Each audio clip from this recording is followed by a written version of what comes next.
Hi there, I'm Jen, this is Remembered Reads, and this is going to be my wrap-up for the first half of May of 2017. The first thing that I read this month was Marine Park, which is a book of short stories by Mark Chiusano, all of which are set in Marine Park, which is described on the back as the far reaches of Brooklyn, trainless and tourist-free. It's very much styled as a portrait of a community. There are alternating stories that are very loosely connected to the other ones, and then stories about a pair of brothers at different points in their life. It definitely has descriptions of places where I felt like if I were familiar with the neighborhood, I would have appreciated that more. They were a bit wasted on me because they were essentially references that I didn't get, but you could see where they were, and I definitely think that someone who is actually from Brooklyn or from Marine Park would appreciate that. I was fairly neutral on this book. It's not poorly written in terms of style. I wouldn't say that anything stood out about it though, so I feel fairly neutral on that. And if there's one flaw, it's that the voices in it don't sound significantly different. For example, of the recurring characters, there's not a big difference between the 6-year-old and the 20-year-old version of the brothers. There isn't a big difference between them and the housewife down the street. So that sort of limited it to me. It maybe links the stories together better, but if you wanted to have the same voice over the whole thing, it seems like it would have made more sense to just make it a novel with interconnected plots. So I felt like that wasn't the ideal writing style for it, but it was still fine. Nothing spectacular, but it was okay. I followed that up by reading a memoir, Flirting with French, by William Alexander, which is subtitled How a Language Charmed Me, Seduced Me, and Nearly Broke My Heart. The heartbreak part is a little more literal than you might imagine from reading the title, because the author actually started having cardiac problems during the same year that he decided to learn to speak French fluently. At 57, the author decided he wanted to stop being a monolingual person who only spoke English and learn to speak French, which he'd taken a couple of classes in university but never became fluent in. And so this is about his journey to not only speak French, but to learn how to think in a different language, and to learn how to learn a language, and also how to deal with his own mortality as he's dealing with his health problems. And joining him on this journey is quite fun. He has a very casual style. You can imagine sitting with this guy over coffee and him telling you stories. So that was a lot of fun. This was something that I read in a day. I did have one major problem with the book that happened early on and that took away from my overall enjoyment. And that is, in one of the early chapters, he describes going to a language learning conference. And he becomes very disheartened because he's listening to research about Finnish speakers learning Swedish and an inability to completely lose their accent. And he's very distressed by this because he thinks, if people who are learning a language that, and then he says, are so closely related, what hope is there for me, basically. However, if you know anything about language families, Finnish is not only not a North Germanic language like Swedish is, it's not even an Indo-European language. It's a completely separate language family. So they're not related. So his distress is pointless. So when I got to that, I assumed it was going to become a joke and he was going to learn about it, and the chapter ended and he didn't, and he moves on to other things and other topics. And we got to the end of the book and he still hadn't learned that, and I looked in the notes in the back to see if there was going to be a comment, and it's never commented on. It's just presented as fact. And it's wrong. So because of that, whenever he gets out of the recounting of personal experience and shares facts, I found that I didn't trust him as a researcher because I knew that he'd made that one really obvious glaring error early on. So while I had a lot of fun listening to him tell his story, I didn't trust any of the facts that he was presenting outside of his own life. So that tempered my enjoyment a little bit. But still, it was an engaging read. But yeah, the Swedish-Finnish thing drove me crazy.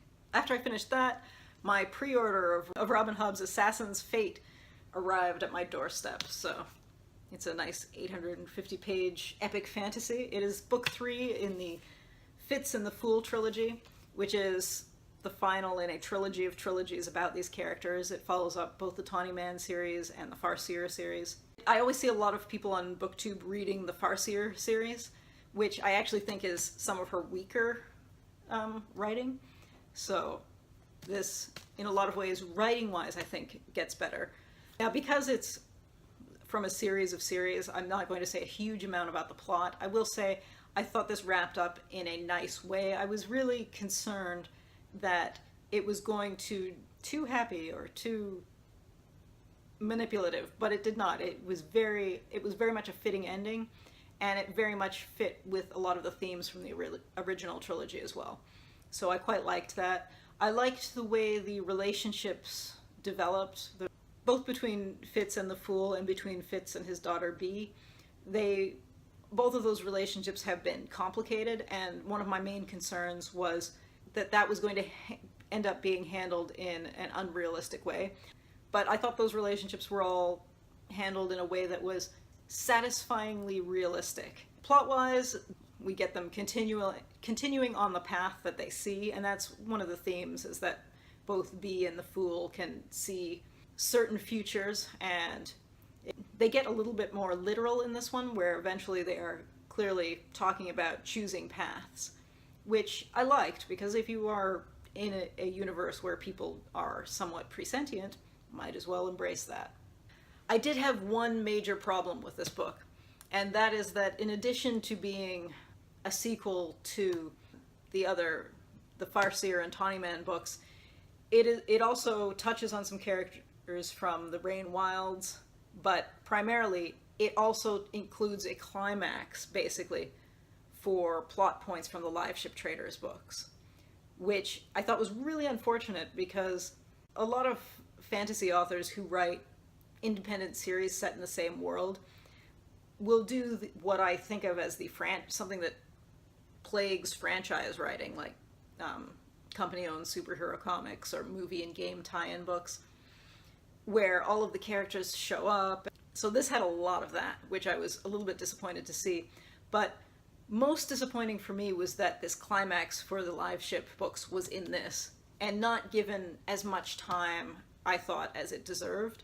There are very major things that happen to the Live Ship Paragon and to Kennet's son and to some of the other live ships, and the percentage of this book that is devoted to that is fairly minuscule. That needed to be in this series. There could have been a fourth book, and this could have been divided up differently.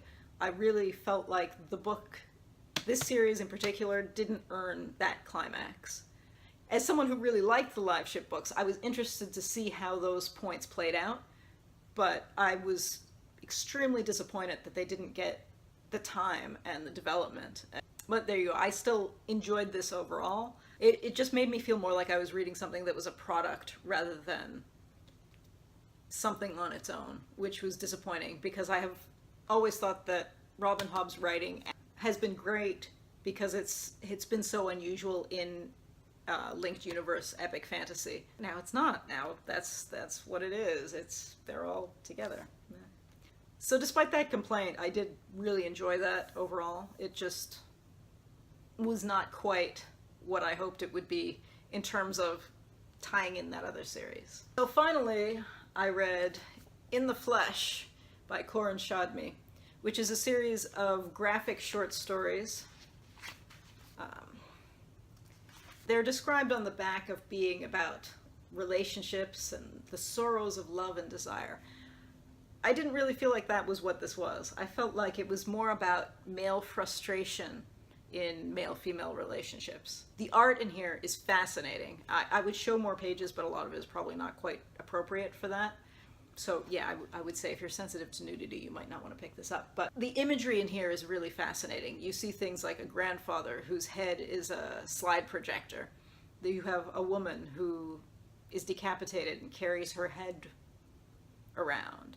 The way bodies are presented in relationship to each other is really interesting in here. As for the stories themselves, I was not thrilled. It felt like meeting someone who just broke up with his girlfriend and he's venting his frustration through second-rate stories. So I was conflicted because I really admired a lot of the art about this, but I would say 90% of the stories felt standard and self-indulgent. Clever art, not so clever story. So that was the first half of May for me. It sounds more negative than it is. While I was really not impressed with either of these, they also were not bad. And as much as I complained about the two of these, I do think they were both very well done. I think, you know, as a chatty memoir goes, this is fantastic. And as an epic fantasy wrapping up a long series, this does a really good job taking out that it tied in that other series. Anyway, that was the first half of May for me. How's your month going? And that's it for now. Ciao.